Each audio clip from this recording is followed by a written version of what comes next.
everyone, this is Elizabeth from Simple Simon and Company, and today we're introducing our quilt block of the month, which is the basic half square triangle block.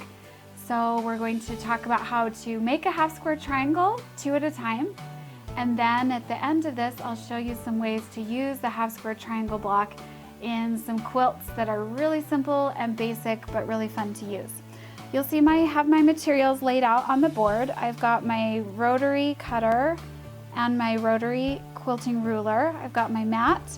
I already have my quilt blocks cut, and then the only other thing you'll need is a pencil or a fabric marker. I tend to use a pencil because most people have those at home. And one thing when you're cutting out your half square triangle blocks, you need to remember that you need to add 7/8 of an inch onto whatever size. So I wanted mine to be 6 inches finished. So I cut my white squares and then my fabric squares to be 6 7/8 inches. So the very first thing that we're going to do after you cut out your blocks is I'm going to take a white square and one of my gray floral squares, and I'm going to put them right sides together. Really easy, simple like that. I'm going to make sure that I want to line them up as best as I can to make sure I've got them together. I'm going to take my quilting ruler and I'm going to line it up from corner to corner on the block, and then just draw a line that goes from corner to corner.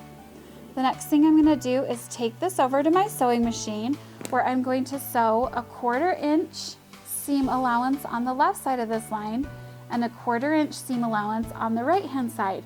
So I'll meet you over at the sewing machine. All right, so we're back at the machine and we've got our straight lines. I have just my normal presser foot on my machine.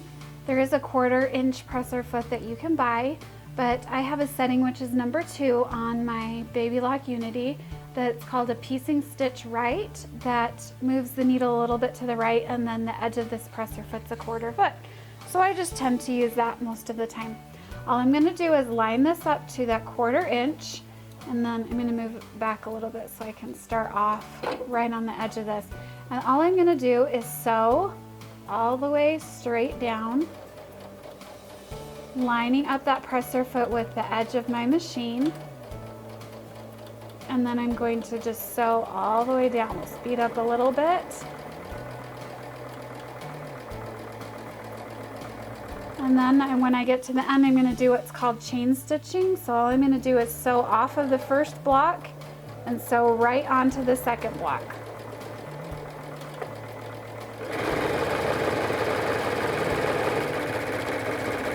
And when I get to the end, I'm just going to clip it, lift it, and then turn it back around and do the exact same thing all the way down.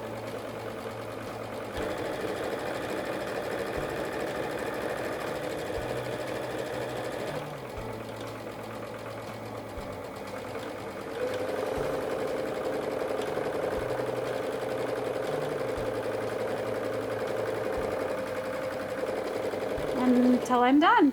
I'll clip it and then I'll show you how to cut it and press it over at the ironing board. All right, so we've got all of our blocks sewn, and the next thing we need to do is just clip them all apart. And then I like to use scissors. You could use a rotary cutter and a mat for this, but you're just going to cut straight down your pencil line to get your 2 half square triangle blocks. So I have one block here and one block here, and then I need to press them open. So all I do is set the seam, and then I like to press light to dark. Some people like to do it differently, but all I do is take my iron, push it over, and then I hold it to press it down. And then I do the exact same thing down here. Give that seam a good pressing, go all the way across, and then I like to flip it over and do the exact same thing just to make sure that I've got that seam all the way open. So there's one block. Let's do our other one. Set our seam.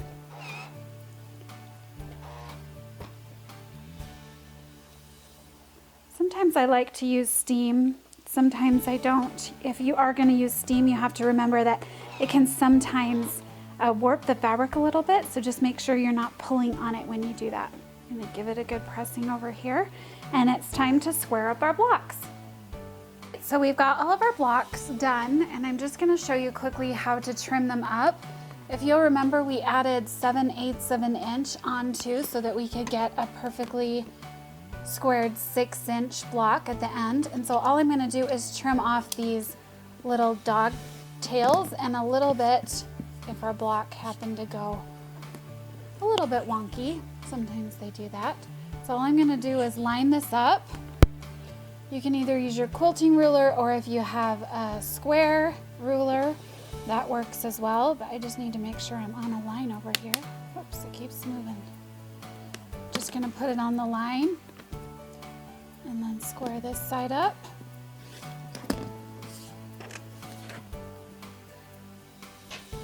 And I've got one more line to square up over here. Actually, I've got two more, so we'll do this side. And then we'll do our very last one right over here.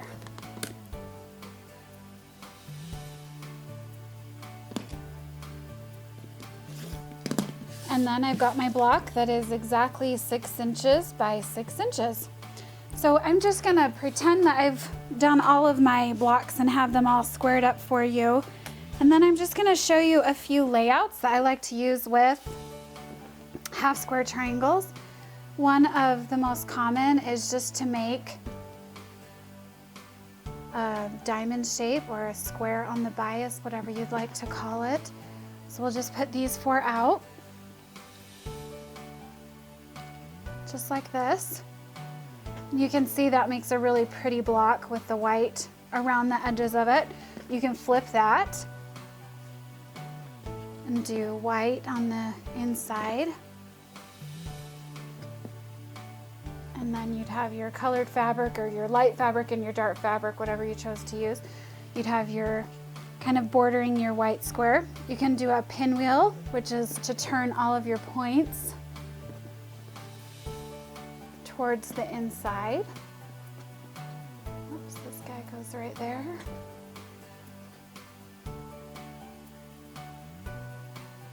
So I've got this guy wrong. There we go, there's our pinwheel. So you've got all of your points going around in the middle. You can easily turn this into arrows if you wanted to do that. So kind of like a modified flying geese pattern. You could do arrows all the way up and down your quilt. You can do a chevron pattern with this. So all I'm gonna do is take my blocks. This guy's gonna come out here.